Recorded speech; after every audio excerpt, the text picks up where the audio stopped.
Ladies and gentlemen, good evening and welcome back to our channel once again. And it is my hope and prayer that this video is going to find you guys in good health. Personally, I am fine as you can see. Kisumu is fantastic.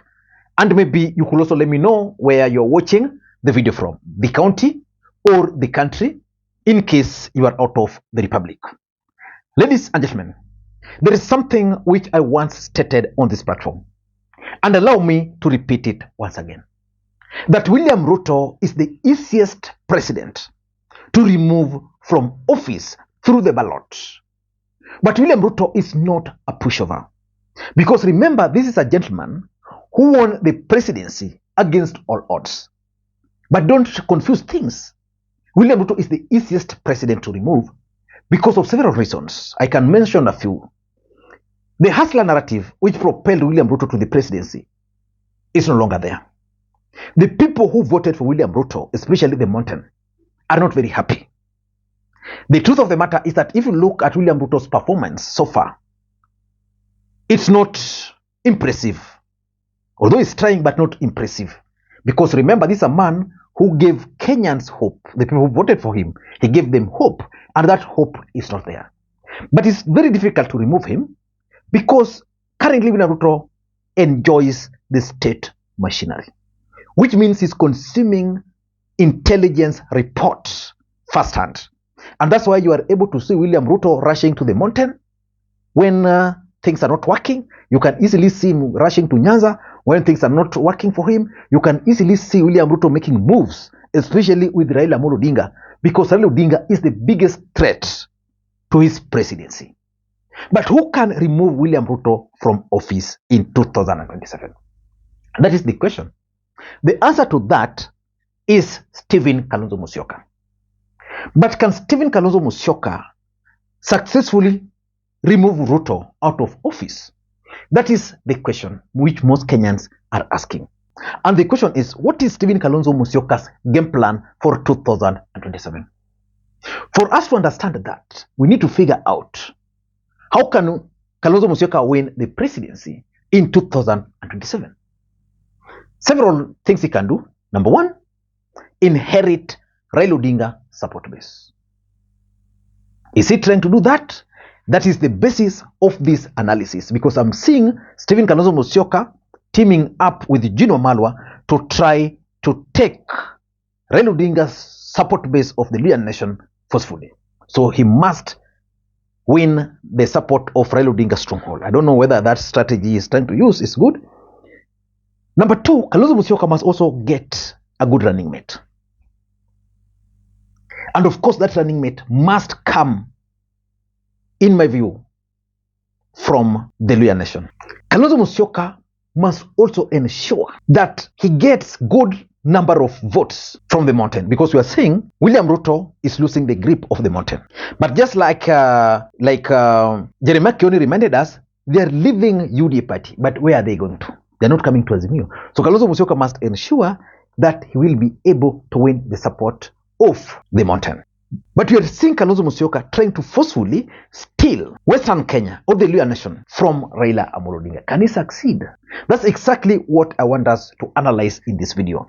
Because remember, over the weekend, Stephen Kalonzo Musyoka, accompanied by Eugene Wamalwa, held a series of meetings in Kakamega County. But before you do all those, in case you are watching this channel for the first time, please take a second or two, click that subscribe button, so that next time we produce a video like this, YouTube will automatically notify you. And to the subscribers, I want to continue thanking you guys for your continued support. Because without that support, this channel cannot be where it is. Ladies and gentlemen, without any further ado, allow me to dive in.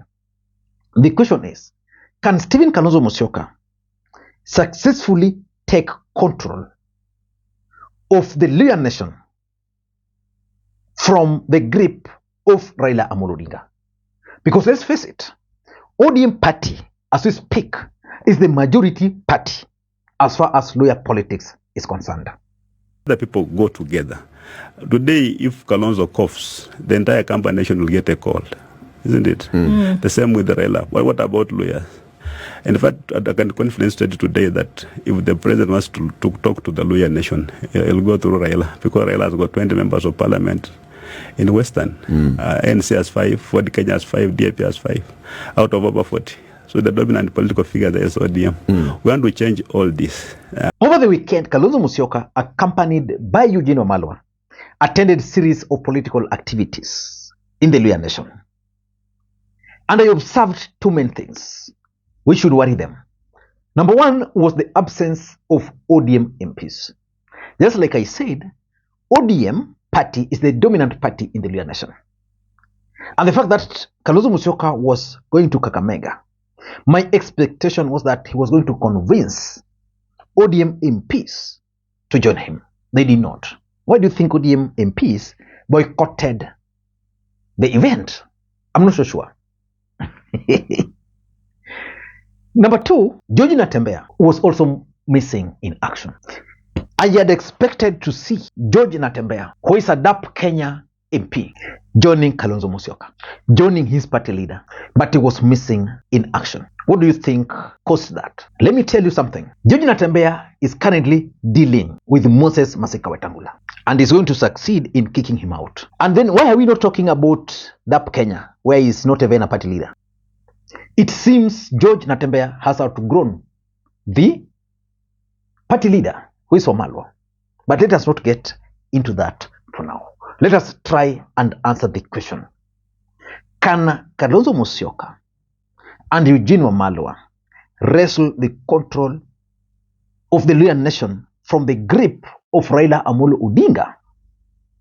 But before we do that, allow me to take this opportunity to thank the following people. You are seeing their names on the screen there for the coffee which they sent to me earlier. It goes a long way in supporting the channel. You can also do the same using the numbers you are seeing on your screen. A cup of coffee only goes for 200 bob, but you can do more. Ladies and gentlemen, can Wamalwa and Eugene wrestle the control of the Luhya nation from Raila Odinga? I don't think they can. And I want to explain to you guys. Number one, in my view, is the Luo factor in Luhya politics.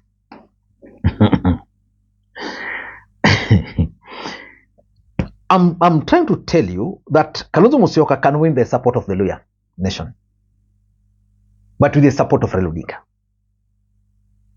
not as Kalonzo Musyoka, because there is the Luo factor in Luhya politics. There is no way you can divorce Luos from lawyers, especially in some regions, in some parts of the Luhya nation. And that's why when you go to Nairobi, traditionally, the Luos and the lawyers will always vote together. It's because of that Luo-lawyer factor.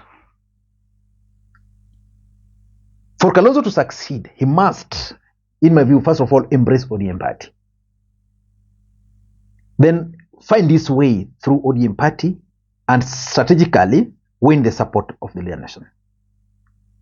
Going alone through Wamalwa, I don't think it's going to work. I don't think. So if I were Kalonzo, I'd figure out that in Luhya nation, there's the Busia. In Busia County, you can't ignore the Luo factor. There is the Kakamega. In Kakamega County, there is no way you can ignore the Luo factor. In fact, let me just play for you this clip. In this clip, Opiyo Wandayi had attended some events in Mumias. And this is the MP for Mumias East addressing Opiyo Wandayi in Luo. Why do you think? And the audience was listening and responding to Luo. It's because of the Luo factor in Luhya politics. That as far as I'm concerned, if Baba leaves the seat and takes the AAU commission seat, the only person he should leave behind, the reliable, who can know how to live with the people, who speaks the truth without a lie, a man who is educated, a man who is learned, a man who is strong. If you want war, he's ready. If you want academic knowledge, he has. And the only man who won a Luluo and one day. Come here.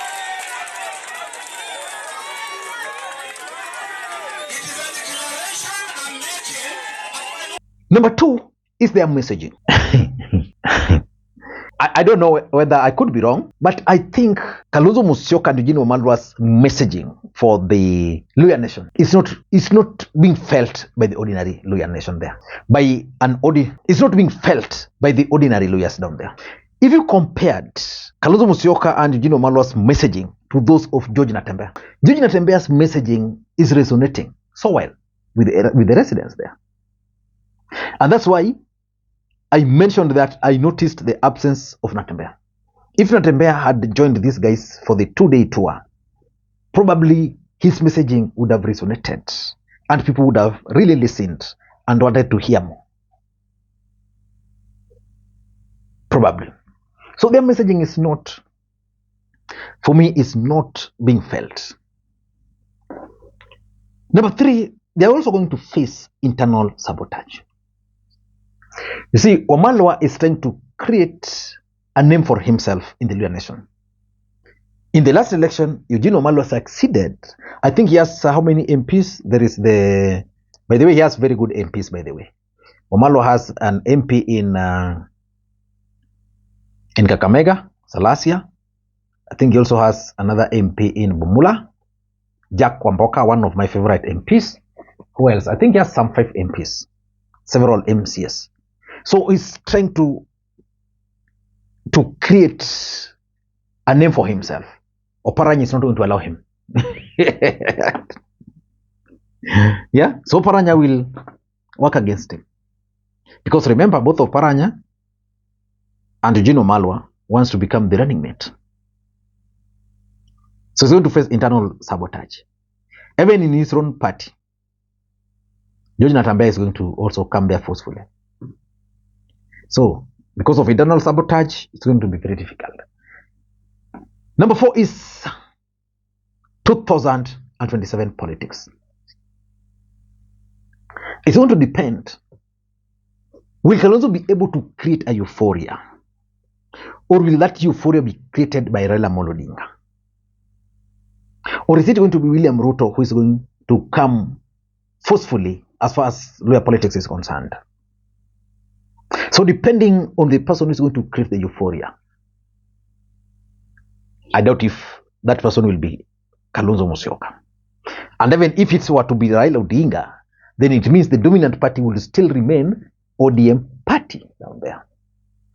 And lastly, I think Kalonzo Musyoka and Eugene Wamalwa's approach is also not well thought out.